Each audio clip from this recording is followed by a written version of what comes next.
हाँ, तो मेरे प्यारे साथियों, एक बार फिर से आपका स्वागत है एनआरटी इंडिया के यूट्यूब चैनल पर। अभी बहुत ढेर सारे बच्चे, मैं जो जेईई मेंस और नीट के लिए एक सीरीज़ बना रहा था, तो हमारे जो मध्यमा के बच्चे हैं, मध्यमा यहाँ पे कहते हैं उस क्लास को जो 9th और 10th का बैच है, उन बच्चों में से जो 10th वाले बच्चे, मध्यमा 2 के बच्चे, उन लोगों ने मेरे से रिक्वेस्ट किया कि सर हम लोगों के लिए भी एटलीस्ट कुछ क्वेश्चंस की ही सीरीज़ बना दीजिए। तो मैं आप लोगों के लिए लेकर के हाजिर हो गया हूँ। हमारे कोशिश करेंगे कि ऑलमोस्ट सारे सब्जेक्ट्स के, यानी physics, chemistry, mathematics and biology के सारे सब्जेक्ट टीचर्स अपने अपने सब्जेक्ट के इम्पोर्टेंट क्वेश्चंस का एक वीडियो बनाएंगे, पेपर वाइज, चैप्टर वाइज, जैसा भी उनको ध्यान में आएगा। मैंने अपनी ओर से डिसाइड किया है कि फिजिक्स के 10th सीबीएसई लेवल के कम से कम 180 क्वेश्चंस कराएंगे, जितने टॉपिक और आपके पास में है, शायद 4 टॉपिक्स हैं। पहला उसमें से मुझे लगता है लाइट है। लाइट में रिफ्लेक्शन एंड रिफ्रैक्शन है, और वो ह्यूमन आई कलरफुल वर्ड ऐसा करके जो टॉपिक है, इतना मिला करके। फिर उसके बाद करंट इलेक्ट्रिसिटी है, फिर मैग्नेटिज्म है, राइट। ऐसे मेजर में देखें तो 3 है, अदरवाइज बुक के अकॉर्डिंग तो 4 टॉपिक है, 4 चैप्टर है। तो इनके जो अच्छे क्वेश्चन हैं उनको हम आपके लिए लेकर के आए हैं।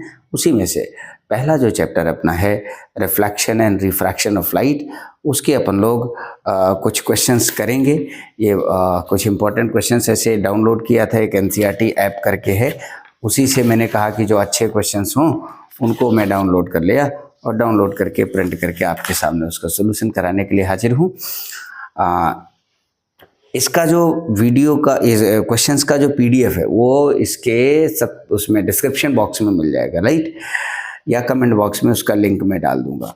जैसे भी होगा मैं कोशिश करूंगा कि डाल दूं, प्रॉमिस तो नहीं करता हूं, लेकिन आप एक एक क्वेश्चंस करिए। बहुत बढ़िया क्वेश्चन है। देखो, पहला क्वेश्चन है, a student performs an experiment on finding the focal length of convex lens by keeping a lighted candle on one end of laboratory table, a screen on its other end, and the lens between them is as shown in the figure। देखो, इन्होंने एक table बनाई है, मैं diagram दिखाने की कोशिश करूं तो ऐसा डायग्राम बना है, राइट। ये वाला डायग्राम है, लेकिन अब इसको मैं बनाने की कोशिश करता हूं। इन्होंने कहा कि एक जो लेबोरेटरी की टेबल थी, ऐसी टेबल रही होगी, ये मान लिया ऐसे टेबल है, राइट। इसमें से एक टेबल के ऊपर यहाँ पे इन्होंने कहा एक स्क्रीन लगा दो भाई, तो हमने लो एक स्क्रीन लगा दिया, राइट, एक स्क्रीन लगा दिया। इसके बीच में कॉन्वेक्स लेंस लगा दिया, जैसा कुछ दे रखा था वैसा हमने कर लिया। फिर यहाँ पे एक कैंडल लगा दिया, लो भाई कैंडल भी लगा दिया। इसमें से कैंडल जला भी दिया, लो जल गई, राइट। ये कैंडल हो गई, ये लेंस हो गया, और ये अपना स्क्रीन हो गया। आगे इन्होंने कहा the positions of 3 are adjusted to get a sharp image of the candle flame on the screen. Candle flame की एक शार्प इमेज इस स्क्रीन के ऊपर बनाई, लो भैया बन गई, ये इमेज बन गई, ऐसे शार्प इमेज बन गई। If now the candle flame were to the replaced by distant lamp on a far away electric pole. अच्छा, बहुत दूर कोई इलेक्ट्रिक पोल है, वहां पे एक बल्ब चल रहा है, लैंप चल रहा है। The student would be able to get a sharp image of this distant lamp on the screen by moving. अच्छा, और फिर 4 ऑप्शंस हैं। The screen is in the direction of lens, फिर neither the screen not the lens. Question था कि पहले ऐसा adjustment किया तो यहाँ पे एक शार्प इमेज मिली, राइट। ये एडजस्टमेंट पे शार्प इमेज बनने का मतलब क्या था कि ये कहाँ पे ऑब्जेक्ट रखा रहा होगा, तो ये ऑब्जेक्ट रखा रहा होगा ऐसा शार्प इमेज मिले। शार्प इमेज माने उसी सेम साइज का दिखाई पड़े, क्लियर हो ऐसा। तो एक तो ये कहाँ पे रखा हुआ हो सकता है कि ये इसके फोकस पे रखा रहा हो, तो इन्फिनिटी पे जाने फोकस, अगर कोई पॉइंट ऑब्जेक्ट है तो मैक्सिमम मैग्नीफाई करके उसका इमेज कहाँ बन सकता है, स्क्रीन पे बन सकता है। या 2f पे रखा रहा हो, 2f पे रखा रहा हो तो फिर ये 2f पे रखा रहा हो तो ये 2f पे इमेज बन जाएगा, सेम साइज की इन्वर्टेड, ऐसा हमने यूज किया कंसेप्ट। फिर उन्होंने कहा कि इसको हटा दिया, अब कोई बहुत दूर रखा था, बहुत दूर का मतलब हो गया इन्फिनिटी पे रखे गए। ऑब्जेक्ट की इमेज कहाँ बनने वाली है, उसकी इमेज कहाँ बनने वाली है, तो फोकस पे बनने वाली है, शार्प इमेज अगर देखें तो हमको ध्यान में आता वही रे डायग्राम का जो हमें कंसेप्ट यूज करना है वही इसमें करना है। इन्होंने कहा the screen in the direction of the lens और the lens away from the screen. इन्होंने बात बोली the screen in the direction of lens, screen को लेंस की डायरेक्शन में ले जाना, या lens away from the screen, lens को स्क्रीन से दूर ले जाने पे। तो ऐसा तो कुछ ध्यान में नहीं आता है कि भाई इसको इधर ले जाएं तो इन दोनों के बीच की डिस्टेंस बढ़ेगी, इसको इधर लेके आए तो दोनों के बीच की डिस्टेंस कम होगी, तो दोनों में कैसे बनेगा, इसलिए ये ऑप्शन तो डिलीट हुआ। दूसरा क्या मिला, neither the screen nor the lens, इन्होंने कहा किसी को न मूव करें तब भी मिल जाएगा।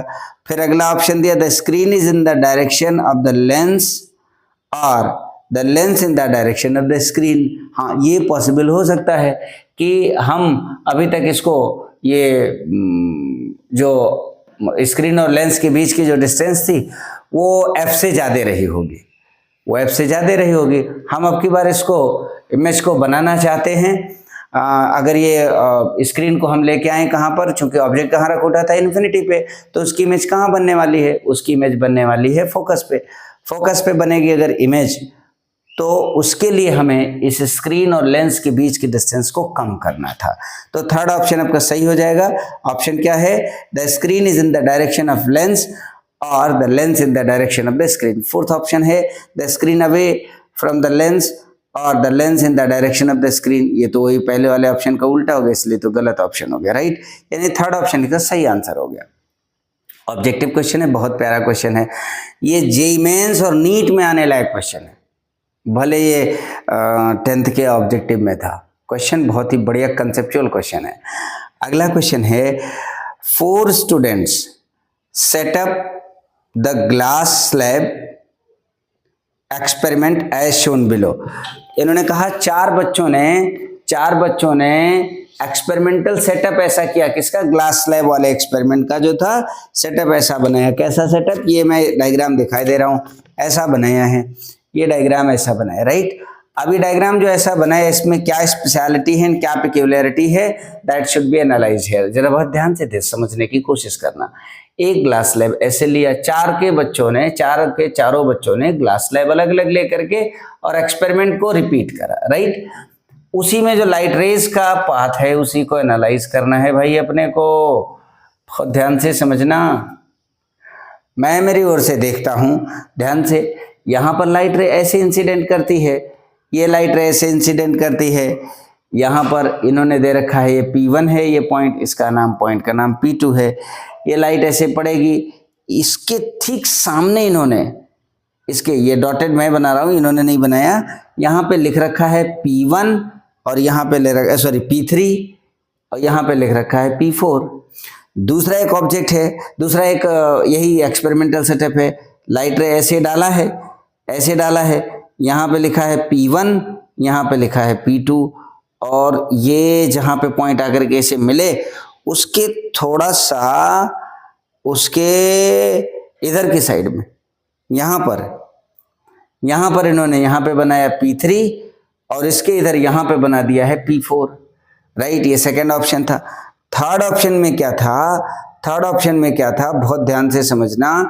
थर्ड ऑप्शन में क्या था, ये थर्ड ऑप्शन था, लाइट ऐसे पड़ी और इसके बाद ये जहां पे जाकर के मिलता उससे थोड़ा इधर यहाँ कहीं ये बनाया P3 और ये बनाया P4, इधर था P1, इधर था P2, और अगले एक्सपेरिमेंट में ऐसे बनाया और ये लाइट रे ऐसे आकर के यहाँ जाने के बजाय इन्होंने यहाँ कहीं बना दिया, this is P3 and this is P4, right. ये हो गया P1, ये हो गया P2। बहुत ही कंसेप्चुअल क्वेश्चन है, जो कंसेप्ट जिसका क्लियर है वही इसको कर पाएगा, अदरवाइज तो साफ हो जाओगे।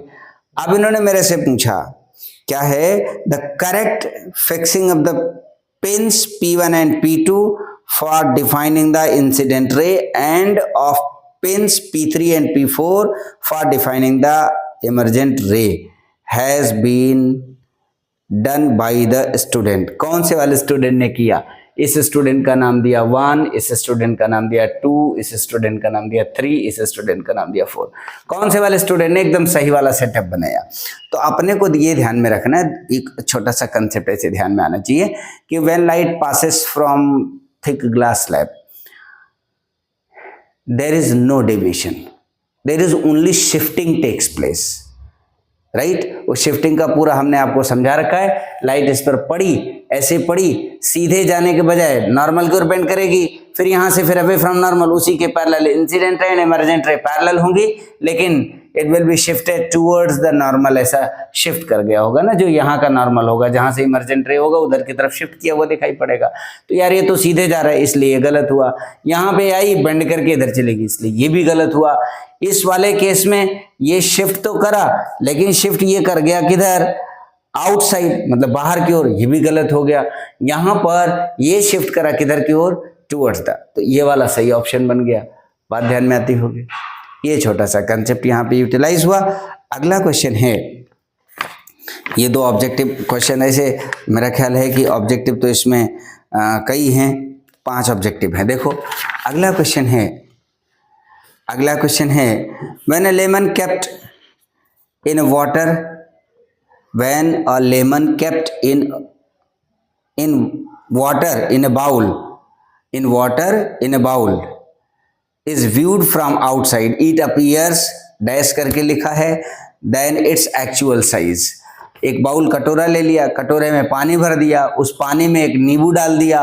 अब उस नींबू का साइज हम देखें तो वो संतरा नींबू कोई भी ऐसा ऑब्जेक्ट डाला तो उसका साइज बड़ा हुआ दिखेगा या उसका साइज छोटा हुआ दिखेगा, ये चेक करना है। तो मेरे साथियों बहुत ध्यान से समझना, जब हम उसको अगर वो लाइट रे, ये स्ट्रक्चर कुछ इस टाइप का बनेगा इसका, देखो एनलार्ज साइज मिलती है। सीधा आंसर अगर देखना होता तो इसमें ऑप्शन था नन ऑफ दीज, पहला ऑप्शन था, दूसरा ऑप्शन था स्मॉलर, तीसरा ऑप्शन था लार्जर और चौथा ऑप्शन था सेम। तो लार्जर दिखेगा, बड़ा हुआ दिखेगा, टिल्टेड रहता है ना, ऐसे याद करो। लाइट रे डाइवर्ज कर जाती है, डाइवर्ज कर जाती है, तो इस नाते से हमको उसका साइज थोड़ा सा कैसा दिखाई देता है?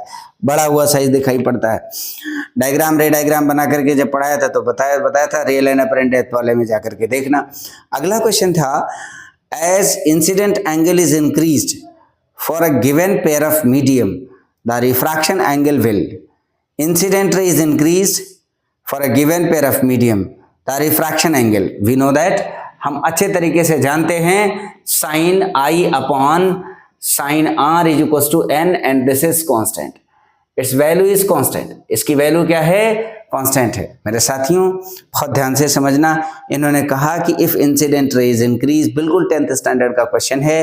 If incident angle of incident angle is increase, angle incidence angle increase कर गया, ये कांस्टेंट रखना है, तो ऑटोमेटिकली आर को भी उसी रेशियो में इंक्रीज करना पड़ेगा, राइट। क्यों? क्योंकि sine I upon sine R is equal to क्या है? कांस्टेंट है। ये तो रिफ्रैक्टिव इंडेक्स फिक्स रहेगा ना मीडियम का, वो इंसिडेंट एंगल पे डिपेंड नहीं करता। अगला क्वेश्चन है N object move a distance f between 2f and f, f और 2f के बीच में अगर कोई चीज मूव करे वो भी f के बराबर, माने वो f से चल के चाहे 2f चली गई होगी और चाहे 2f से चल के f चली गई होगी। बात ध्यान में आ रही होगी। तो उसकी इमेज कहां से कहां गई होगी भाई साहब? जब ऑब्जेक्ट कहां रखा रहा होगा 2f पे, तो उसकी इमेज कहां बनी होगी? 2f पे। किस साइज की? सेम साइज की, राइट। और अगर ऑब्जेक्ट रखा रहा होगा कहां? f पे, पहले f पर रखा होगा, तो उसकी इमेज कहां बनी होगी? इन्फिनिटी पे। अब इन्होंने कहा N object move a distance f between 2f and f of a concave mirror, the image would have traveled a distance of, image कितना मूव करेगा? अरे भैया मेरे, ऐसे देखो ना, ये रहा, ये है कॉन्वेक्स लेंस, ये इसका फोकल लेंथ था f था और ये क्या था? इसका 2f था। अगर ऑब्जेक्ट हम f पे रखे होते तो इमेज कहाँ बनती? इन्फिनिटी पे। और अगर हम ऑब्जेक्ट को 2f पे रखे होते ना तो इमेज वो भी कहाँ बन जाता? 2f पे बन जाता। राइट, ये एफ था, यहाँ पे क्या बन जाता, 2f पे बन जाता सेम साइज का। तो अगर इसका डिस्प्लेसमेंट कितना हुआ f, तो इसका कितना हुआ 2f से लेके इन्फिनिटी तक ना भाई। तो ऑप्शन में लिखा हुआ था, पहला ऑप्शन था f/2, पहला ऑप्शन था f/2, दूसरा ऑप्शन था इन्फिनिटी, तीसरा ऑप्शन था 2f और चौथा ऑप्शन था f। तो आंसर क्या बन गया, सॉरी इन्फिनिटी। बोलो बात ध्यान में आती कि नहीं आती। अगला क्वेश्चन है, अगला बहुत ही प्यारा, बहुत छोटा सा क्वेश्चन है।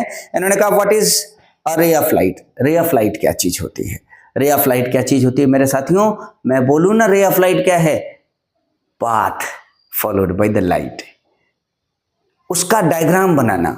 लाइट को हमने ऑन किया और लाइट यहां से चल करके वहां तक जा रहा है, जो लाइट का पाथ है, path of the light, light का जो पाथ है वही उसका क्या है, रे है। उसका जब हमने डायग्रामेटिक रिप्रेजेंटेशन किया वही क्या बन जाएगा, रे ऑफ लाइट।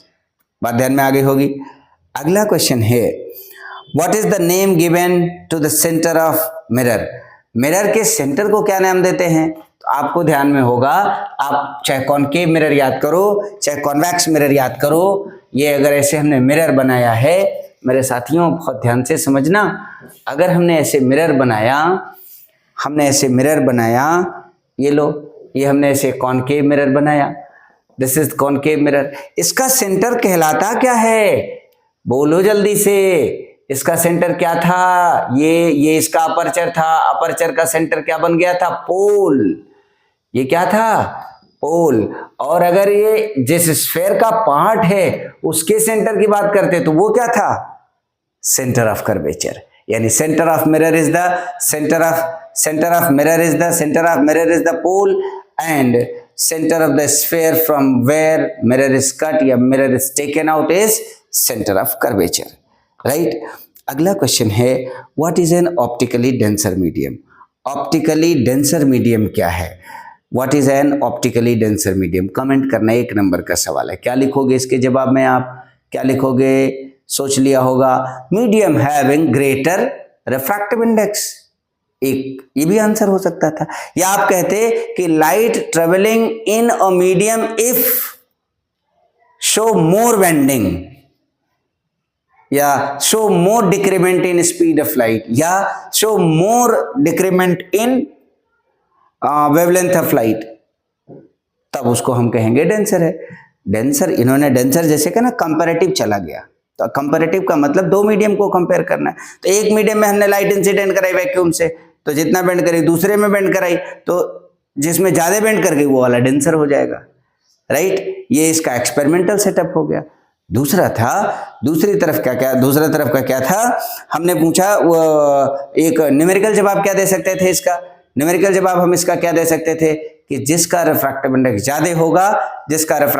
ज्यादा होगा वही डेंसर मीडियम कहलाएगा। दूसरा था, अगला क्वेश्चन है define the term angle of incidence. Angle of incidence term को डिफाइन करो मेरे साथियों, बहुत ध्यान से समझना।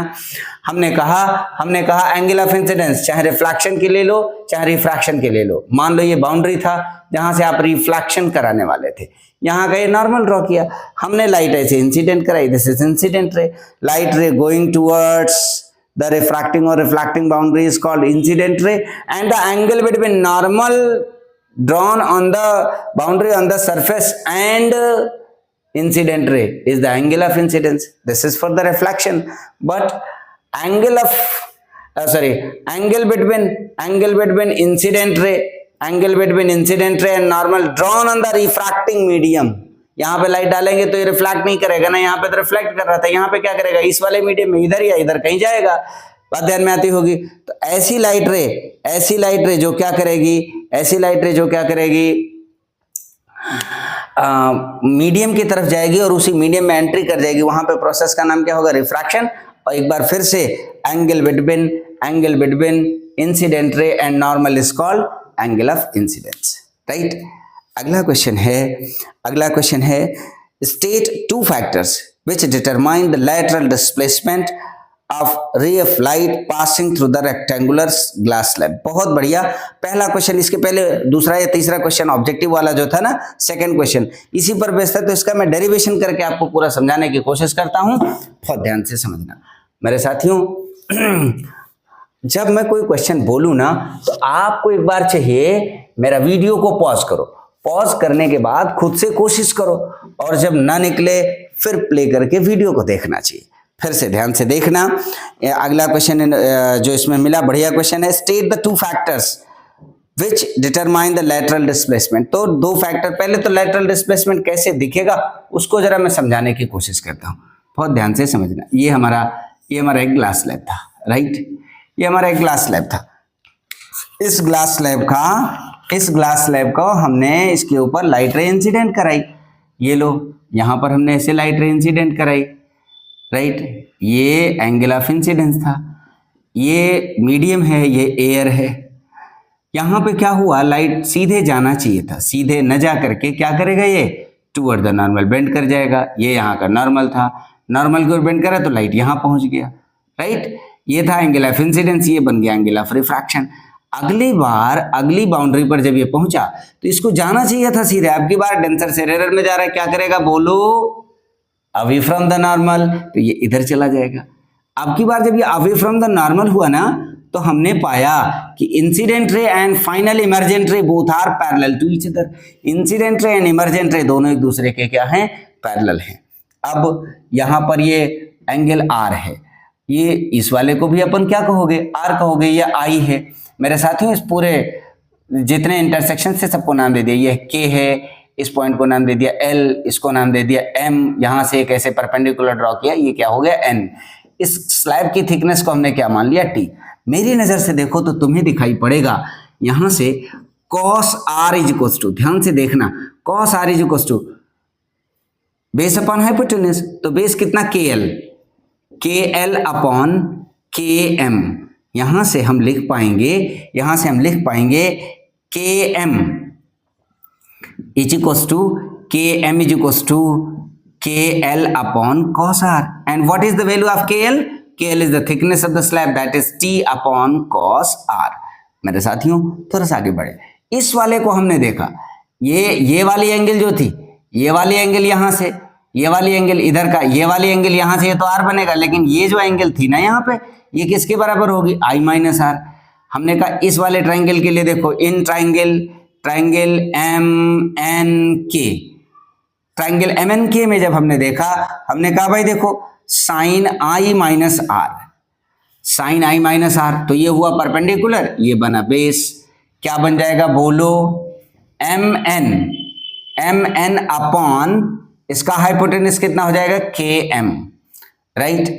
मेरे बच्चों आपको निकालना क्या था, MN ही क्या है, शिफ्टिंग, कितना शिफ्ट कर गया, लाइट रे ऐसे जा रही थी, ये शिफ्ट करके यहां से जाने लगी, तो लैटरल शिफ्ट कितना हुआ, MN की वैल्यू लेट हमने मान लिया, शिफ्टिंग क्या है x, तो ये क्या हो गया x अपॉन KM। यहां से हमने लिख दिया x इज इक्वल टू क्या मिल जाएगा, KM sine I minus R, और KM की वैल्यू यहां से क्या मिली है, T अपॉन कॉस आर, तो x इज इक्वल टू क्या मिल गया, T sine I minus R upon cos are.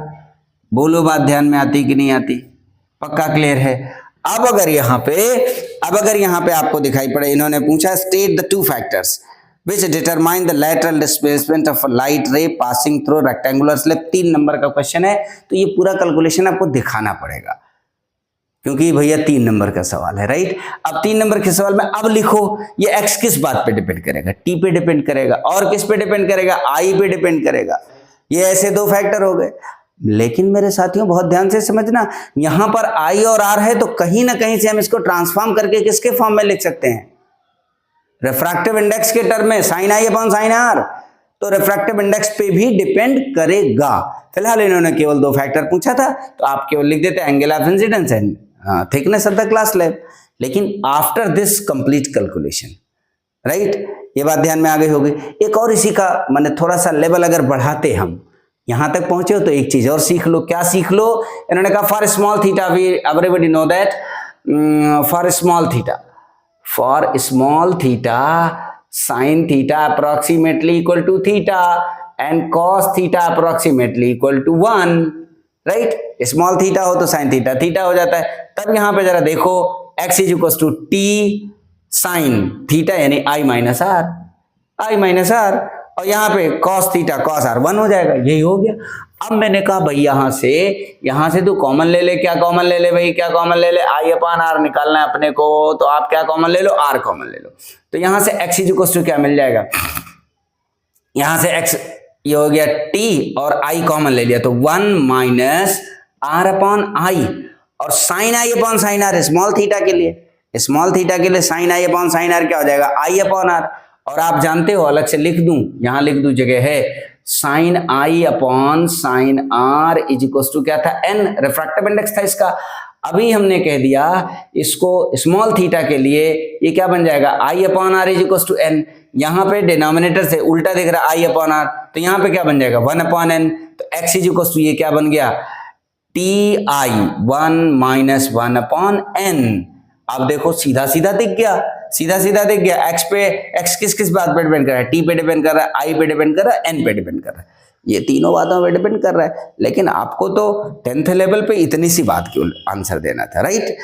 आगे बढ़े, अगला क्वेश्चन है, हम अंतिम चरण की ओर बढ़ रहे हैं। 4 क्वेश्चन और बचे हैं, बहुत ध्यान से देखना। इन्होंने पूछा ड्रॉ रे diagram showing the image formation by convex lens when an object is placed at twice the focal length of the lens।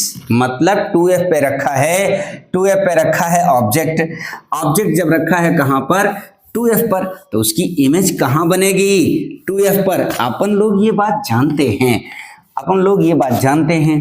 अब देखो इसी को हमें रे डायग्राम से बना करके प्रूफ करना है।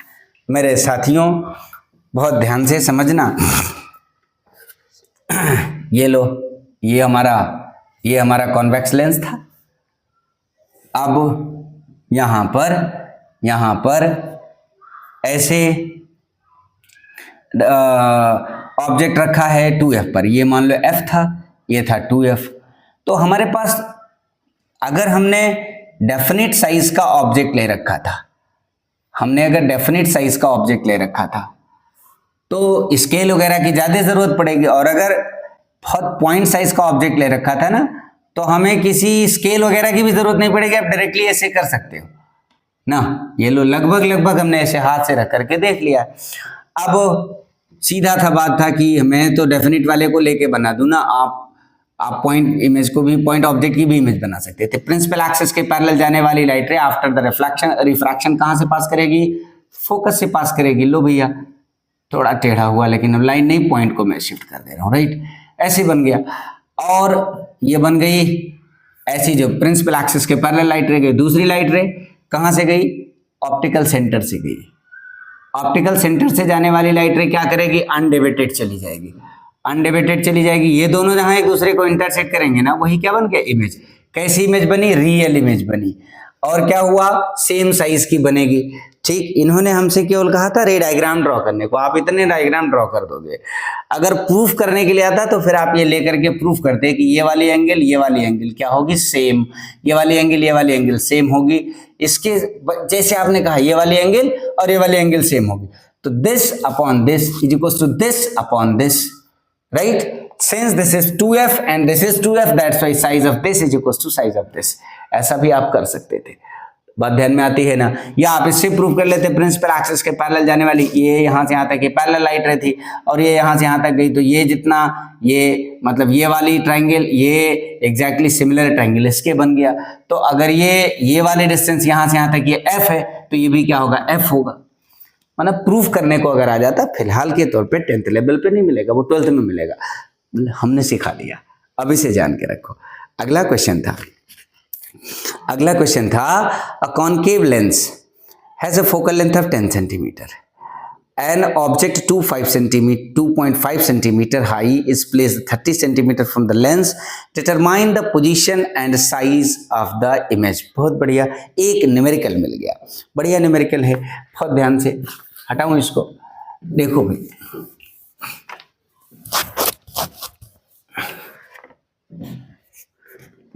हमने कहा अ concave lens has a focal length of 10 centimetre. ये लीजिए, ये हमारा कॉनकेव लेंस था, राइट, ये अपना कॉनकेव लेंस था, ये लो, ये हमारा कॉनकेव लेंस है। अ कॉनकेव लेंस है फोकल लेंथ ऑफ 10 सेंटीमीटर। इसका focal length F is equal to -10 centimetre. हालांकि डायग्राम बनाने की कोई खास जरूरत नहीं थी। एन ऑब्जेक्ट 2.5 सेंटीमीटर हाई, इसका ऑब्जेक्ट यहाँ पे 2.5 सेंटीमीटर का है, right, is placed 30 centimetre from the lens. यहां से यहां तक की डिस्टेंस कितनी है, ये 30 सेंटीमीटर है, 30 सेंटीमीटर है यहां से यहां तक। फिर इसकी इमेज कैसे बनने वाली है, तो हमने कह दिया वही वाला काम कर लो भाई, रे डायग्राम ड्रॉ कर लो, ये लो, ये बन गया क्या अपना, ये फोकस पे इमेज बनने वाली है, राइट। मतलब ये लाइट रे इंसिडेंट होकर के आएगी, कहाँ इमेज बनेगी, इसे कैलकुलेट करना है। कैसे कैलकुलेट करना है भाई, यूजिंग द फार्मूला। हमने सब कुछ तो लिख दिया, यू इज इक्वल टू कितना है -30, एफ इज इक्वल टू कितना है -10, यू और एफ पता है, आप वी निकाल दो, ठीक। कैसे निकालोगे, by using the lens formula, 1/f is equal to 1/v minus 1/u।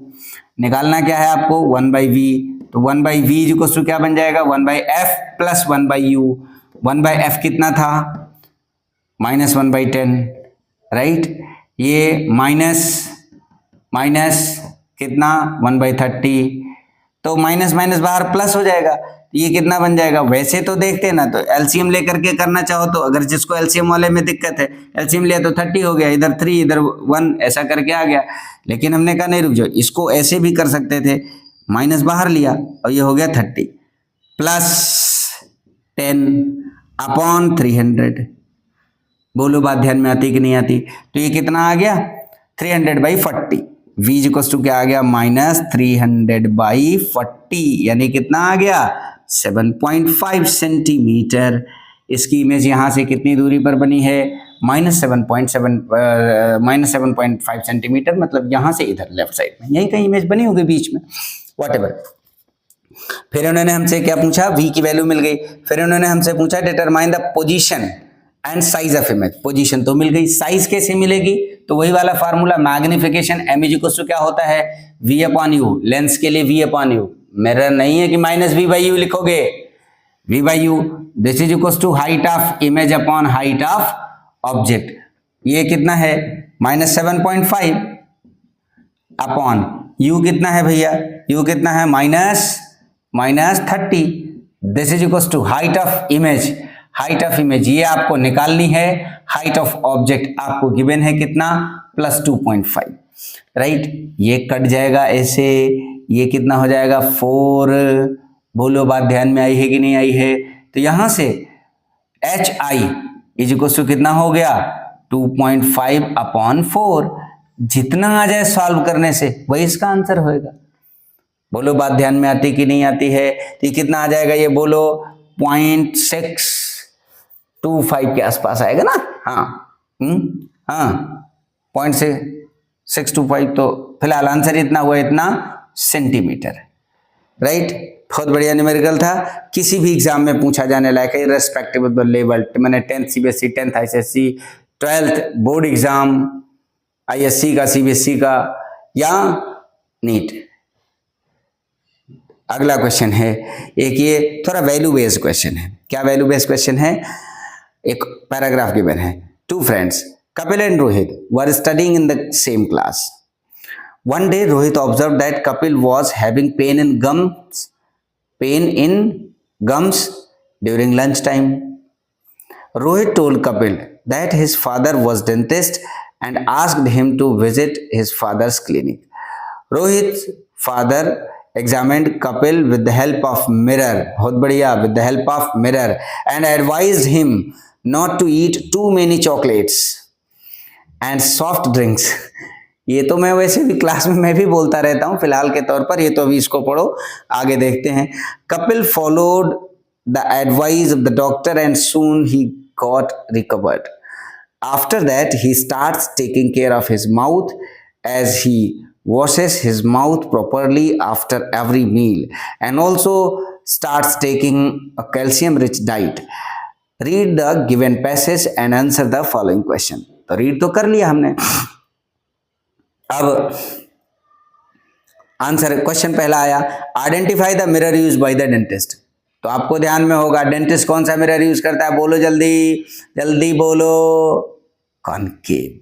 Concave mirror use करता है। कॉनकेव मिरर के किस प्रिंसिपल को यूटिलाइज करता है, जब जब ऑब्जेक्ट रखा हो फोकस और पोल के बीच में, तो उसकी इमेज कैसी बनेगी, वर्चुअल एंड लार्ज्ड। बात ध्यान में आती होगी। उस वर्चुअल इमेज को नेकेड आई से वो देख लेगा। तो कौन से मिरर उसने यूज किया, कॉनकेव। अगला था, name the phenomenon of the light by which doctor is able to examine Kapil. कौन सा फेनोमेनन, तो रिफ्लेक्शन ऑफ लाइट। मिरर क्या कर रहा है, रिफ्लेक्शन ऑफ लाइट। दूसरा, what values are shown by the doctor, his son and Kapil. Doctor ने कौन सी वैल्यू शो करी, तो यार वैल्यू डॉक्टर ने शो किया कि उसको प्रॉपर उसने एडवाइस किया सही सही। एंड उसके बेटे ने क्या एडवाइस किया, वो थोड़ा दयालु था, मर्सी वाला था, उसने अपने दोस्त को अपने फादर के पास सही डॉक्टर के पास पहुंचाया सही टाइम से, ये उसने वैल्यू दिखाई। कपिल ने क्या वैल्यू दिखाई, कपिल ने एक डॉक्टर की एडवाइस को 100% ओबे किया, इस वजह से वो रिकवर हो सका, राइट। अगला क्वेश्चन है, define the principal focus of concave mirror. ये 5 नंबर में सवाल है यार, ये तो मजाक हो गया, क्या इसमें मैं डिफाइन कर दूं।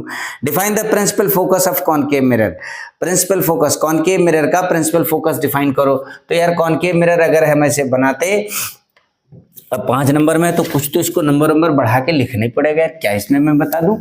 फिलहाल के तौर पे क्वेश्चन तो दिया है मैंने, तो क्वेश्चन ऐसा गढ़ा नहीं 5 नंबर में। वास्तव में ये मैक्सिमम 2 मार्क्स का क्वेश्चन होना चाहिए, लेकिन चूंकि एनसीईआरटी की जो एक ऐप है वहीं से इन्होंने डाउनलोड किया था, तो हम अपने कोशिश करते हैं कि हाँ इसको ज़्यादा बड़ा करके बनाए। प्रिंसिपल फोकस बहुत ध्यान से समझना। ये एक कॉनकेव मिरर बनाओ, ये डायग्राम बनाओ। प्रिंसिपल एक्सिस के पैरेलल आने वाली लाइट रे, प्रिंसिपल एक्सिस के पैरेलल आने वाली लाइट रे after the reflection will go from a point on the principal axis, एक पॉइंट से जाएगा, this point is called principal focus, but not only the parallel light to the principal axis, but light rays parallel to each other and not parallel to the principal axis। ऐसे भी light रे ऐसे आई, ऐसे आई। अब after the reflection ये जिस point से पास करेंगे वो एक प्लेन में लाई करेगा, वो फोकल प्लेन होगा। ये दोनों डायग्राम ऐसे बना देना चाहिए, राइट, और ये बात लिख देनी चाहिए, ये फोकल प्लेन होगा। फोकल प्लेन क्या होगा, a plane perpendicular to the principal axis passing from the focus. जिस पॉइंट से पास करेगा इस इमेज को, इसका इमेज का जो फुट होगा वो कहाँ पे होगा, प्रिंसिपल फोकस पे होगा, ऐसा भी लिख सकते हैं। तो 3 नंबर का होना चाहिए फिलहाल। अगला क्वेश्चन है, अगला और अंतिम क्वेश्चन है, बहुत बढ़िया क्वेश्चन है। How are the images found when an object is moved from infinity to the convex lens. Convex lens के यानी सारे के सारे रे डायग्राम पूछ लिया, ये तो 5 नंबर का है भाई। इन्होंने मेरे से पूछा, how are the images formed when an object is moved from infinity to the convex lens. एक object, how are the images formed when an object is moved from infinity to the convex lens। Object infinity पे जब रखा था, object जब infinity पे रखा था, ये लो भाई मैं सारे डायग्राम एक साथ बनाने की कोशिश करता हूँ। ऑब्जेक्ट जब कहाँ पे था, इन्फिनिटी पे रखा था, तो इमेज इसकी कहाँ बनी रही होगी, फोकस पे बनी रही होगी। एक बात, पॉइंट ऑब्जेक्ट ऐसे। दूसरा अगर ऐसे इन्फिनिटी पे रखा गया था ऑब्जेक्ट, लाइट रे इंसिडेंट करी, लेकिन प्रिंसिपल एक्सिस के पैरेलल नहीं थी लाइट रे, आपस में पैरेलल थी, आपस में लाइट रे पैरेलल थी, आपस में लाइट रेज पैरेलल थी, लेकिन प्रिंसिपल एक्सिस के पैरेलल नहीं थी। तो ऐसी लाइट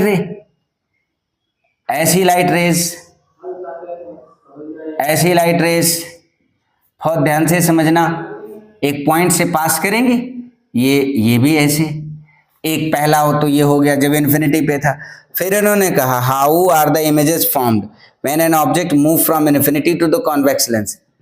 व्हेन ऑब्जेक्ट इज, तो ऑब्जेक्ट कहाँ से मूव किया, इन्फिनिटी से, तो इन्फिनिटी पे जब रखा था तब ये हुआ, इन्फिनिटी से चल करके ये कहाँ तक आया, 2f तक आया। जब ये 2f पर आया तो उसकी इमेज हम लोग अभी थोड़ी देर पहले बनाए थे, वही वाली इमेज फिर से बना देंगे। ऑब्जेक्ट कहाँ रखा होगा, 2f पर, तो इमेज कहाँ बन रही होगी, 2f पर। इसका रे डायग्राम ऐसे बनाएंगे, चूंकि 5 नंबर का सवाल है इसलिए आपको सारे रे डायग्राम बनाने पड़ेंगे, ये भी ध्यान रखना। वो उससे काम नहीं चलेगा कि तुमने बस कह दिया, लैंग्वेज में लिख दिया, क्योंकि 5 नंबर का क्वेश्चन है, राइट। ये पूरा एकदम रे डायग्राम बनाना पड़ेगा। फिर दूसरा, ऑब्जेक्ट को हमने f और 2f के बीच में रखा, अगला रे डायग्राम बनाया, ऑब्जेक्ट को कहाँ रखा, f और 2f के बीच में। ये लो भाई, f और 2f के बीच में, यहाँ कहीं रख दिया, यहाँ कहीं रख दिया, तब f और 2f के बीच में रखा तो इमेज कहाँ बन जाएगी, बियॉन्ड 2f बनेगी। और कैसी बनेगी, एनलार्ज बनेगी, रियल बनेगी। सारी प्रॉपर्टीज लिखनी है 5 नंबर के लिए। इसके पहले वाला क्वेश्चन, ये लो, ये इमेज कैसी होगी, रियल, इन्वर्टेड, एनलार्ज्ड। ऑब्जेक्ट कहाँ बना है, रखा है f और 2f के बीच में। अगला रे डायग्राम क्या होगा, ऑब्जेक्ट कहाँ रखा है, f पर, ऑब्जेक्ट कहाँ रखा है, फोकस पे रखा है। ये लो, फोकस पे रखा गया ऑब्जेक्ट, इसकी इमेज कहाँ बनेगी, इन्फिनिटी पे बनेगी। एग्जैक्टली ये डायग्राम ये बनेगा और एक डायग्राम इसका उल्टा ये वाला भी बनेगा कि हमने फोकस पे रखा लेकिन फाइनाइट साइज का ऑब्जेक्ट रख दिया। तो ये लो, ये लाइट रे ऐसे गई, ये आफ्टर द रिफ्लेक्शन कहाँ से चली जाएगी, फोकस से चली जाएगी, ऐसे ऐसे ये फोकस से चली जाएगी, ये फोकस से चली जाएगी। और कोई ना कोई लाइट रे जरूर ऐसी होएगी जो कहाँ से इसी के ठीक पैरेलल यहाँ से निकलेगी, ऐसे ऐसे करते हुए ऐसे बनी रहेगी, ऐसे पैरेलल बनी रहेगी। बात ध्यान में आती होगी, ये दोनों एक दूसरे के पैरेलल ही रहने वाले हैं। क्यों, क्योंकि इन्फिनिटी पे चले जाएंगे ऐसे। ये बात ध्यान में आती होगी। अगला था, अगला रे डायग्राम का अगला हिस्सा, ऑब्जेक्ट कहाँ रखा है, फोकस और ऑप्टिकल सेंटर के बीच में, फोकस और ऑप्टिकल सेंटर के बीच में। लाइट रे ऐसे गई, यहाँ कहीं ऐसे चली जाएगी फोकस से, और ये लाइट रे ऐसे, ये दोनों इधर अब कभी नहीं मिलेंगे, डाइवर्जिंग है। हमने इनको पीछे ट्रेस किया तो यहाँ कहीं ऐसे मिलते हुए दिखाई पड़ेंगे। ये क्या बन गया, इसका इमेज बन गया। कैसी इमेज बना, वर्चुअल इमेज बना। क्यों, क्योंकि it is not found by the actual meeting of the light रे। तो ये वाला जो लास्ट 15th क्वेश्चन था उसका तो हमें ये 6 के 6 डायग्राम बनाने पड़ेंगे। और क्या होना चाहिए इसमें, एक में जैसे पहले, सबसे पहले ऑब्जेक्ट को कहाँ रखा, इन्फिनिटी पे रखा, इसके 2 बने। फिर ऑब्जेक्ट को कहाँ रखा, फिर ऑब्जेक्ट को कहाँ रखा, हमने 2f पर रखा। एक रे डायग्राम छूट रहा है, हम बीच में कहीं इन्फिनिटी और 2f यानी बियॉन्ड 2f रखे। हाँ, चूंकि 5 ही दिख रहा था ना। एक रे डायग्राम और बनाया, एक रे डायग्राम और बनाया, ऑब्जेक्ट को कहाँ रखा, बियॉन्ड 2f। बियॉन्ड 2f का मतलब 2f एंड इन्फिनिटी के बीच में, 2f और इन्फिनिटी के बीच में रखा। तो जब हमने 2f और इन्फिनिटी के बीच में रखा, 2f और इन्फिनिटी के बीच में रखा, तो उसकी इमेज कहाँ बनने वाली, ये लो, ऐसे ऑब्जेक्ट बनाया, ऐसे ऑब्जेक्ट बनाया। और हमने यहाँ से ये प्रिंसिपल फोकस ऐसे, यहाँ से लाइट रे जाएगी, ये बियॉन्ड 2f था तो यहाँ से लाइट आने वाली लाइट रे ऐसे बनेगा, ये यहाँ मिला देगा ऐसे। ये आप कंप्लीट लाइट रे बनाइएगा, ऐसे डॉटेड नहीं। ये लो ऐसे बना दिया। तो ये जब ऑब्जेक्ट कहाँ रखा था, बियॉन्ड 2f रखा था, तो इमेज कहाँ बन गई, f और 2f के बीच में बन गई। अब एक बार मैं फिर से सारा डायग्राम बना हुआ है, मैं सबको एक बार रिकॉन्साइज करता हूँ। ऑब्जेक्ट जब कहाँ रखा था, इन्फिनिटी पे, तो इमेज कहाँ बनेगी, फोकस पे। अगर प्रिंसिपल एक्सिस के पैरेलल आने वाली लाइट रे थी तो इमेज की साइज कैसी होगी, पॉइंट साइज होगी, हाईली डिमिनिश्ड होगी, रियल होगी। ठीक, अगर ऑब्जेक्ट इन्फिनिटी पे रखा था, प्रिंसिपल एक्सिस के पैरेलल लाइट रेज नहीं आ रही थी, तब क्या होगा, इमेज बनेगा हाईली डिमिनिश्ड बनेगा, फोकस पे बनेगा, फोकल प्लेन में उसकी इमेज बनेगी। इमेज कहाँ बनेगी, फोकल प्लेन में बनेगी। कैसी होगी, रियल होगी, डिमिनिश्ड होगी। ठीक, यहाँ पर इस वाले केस में ऑब्जेक्ट कहाँ रखा था, 2f पे, 2f पे रखा था, तो इमेज कहाँ बनेगी, 2f पे बनेगी। कैसी बनेगी, रियल बनेगी, इन्वर्टेड बनेगी और सेम साइज की बनेगी। इसमें भी इन्वर्टेड बनेगी, इसमें पॉइंट साइज है, बुक्स में लिखा रहता है इन्वर्टेड, इसलिए आप पॉइंट आप भी याद रखो इन्वर्टेड, लेकिन पॉइंट साइज है यार, तो कैसे हम इन्वर्टेड कह सकते हैं, लेकिन फिलहाल के तौर पर। दूसरा, जो यहीं के इसके पहले या इसके बाद होना चाहिए था ये वाला, when object is placed beyond 2f या between 2f and infinity, then image is formed between f and 2f. कैसी होगी? रियल होगी. इमेज कैसी होगी? रियल होगी, इन्वर्टेड होगी, डिमिनिश्ड होगी, मैंने छोटे साइज की होगी. फिर ऑब्जेक्ट कहाँ रखा? f और 2f के बीच में रखा, तो इमेज कहाँ बनेगी? Beyond 2f. कैसी होगी? Real, inverted, enlarged. Real, inverted, enlarged. अगला था ऑब्जेक्ट कहाँ रखा है? फोकस पे. ऑब्जेक्ट कहाँ रखा है? फोकस पे. तो उसकी इमेज कहाँ बनने वाली है? इन्फिनिटी पे बनेगी. कैसी बनेगी? हाईली एनलार्ज बनेगी. पॉइंट साइज था तो हाईली एनलार्ज बनी, ठीक है ना. अब वो कहते हैं कि वो इमेज बनी है रियल. बुक्स में लिखा रहता है, आपको याद भी रखना है क्या? रियल. लेकिन मैं मेरी ओर से कहता हूँ, एक बात बताओ जरा, दो पैरेलल लाइन कहाँ मिलती हैं? आपने कहा इन्फिनिटी पे, हमने कहा चल के दिखाओ. रियलिटी में कहीं नहीं मिलती जी, हमको लगता है कि मिल रही हैं. That's it should be virtual. लेकिन बुक्स और सारी जगहों पे एनसीईआरटी में भी ऐसा ही लिखा है कि वो कैसी इमेज बन गई? रियल. इसलिए आपको भी याद रखना चाहिए वो इमेज कैसी है? रियल. क्यों? अच्छा, ऐसा है भी क्यों? क्योंकि वो वाली इमेज रियल इमेज की सारी प्रॉपर्टीज को फॉलो भी करता है, इस नाते से रियल इमेज बनी. अगला ऑब्जेक्ट कहाँ रखा था? फोकस और ऑप्टिकल सेंटर के बीच में. तो इमेज कैसी बनी? वर्चुअल इमेज बनी, एनलार्ज बनी, same side of the object. Same side of the object, जिधर ऑब्जेक्ट रखा था उसी साइड बनी है, एनलार्ज इमेज बनी है, मैग्नीफाइड इमेज बनी है. इस वाले केस में इसका जो मैग्निफिकेशन आया वो कैसा हुआ? पॉजिटिव. बाकी सारे केसेस में चूंकि इमेज कैसी हो गई थी? इन्वर्टेड. वो क्या हो गया? नेगेटिव हो गया. इसमें जो इमेज बनी या चाहे इधर देखा तो इन्वर्टेड ही था. बोलो, बात ध्यान में आई है ना? मुझे लगता है कि मैंने 15 क्वेश्चन की जो पहला वाला लेक्चर था आपको डिलीवर करने में कोई कोताही नहीं की है. अगर आपको ये सारी वीडियोस ये सारे क्वेश्चंस ठीक लगते हैं, वीडियो पसंद आती है, तो चैनल को सब्सक्राइब कर लीजिए ताकि अगला वीडियो आपको टाइम से मिल जाए. और अपने लोगों का थोड़ा कुछ तो परोपकार करना सीखिए. किसी पढ़ने वाले बच्चे को भेज दीजिए वीडियो. पूरा मैंने रिफ्लेक्शन और रिफ्रैक्शन लगभग कवर किया है 15 क्वेश्चन में. अभी और लगभग ऐसे 30 क्वेश्चंस कम से कम दूंगा, ठीक है ना. आज के लिए इतना ही इस एपिसोड में. यहीं तक, फिर मुलाकात होगी अगले किसी फिर एपिसोड में. तब तक के लिए आप मस्त रहिए, मुस्कुराते रहिए, बने रहिए नाटी इंडिया के साथ में. चैनल को सब्सक्राइब कर लीजिए.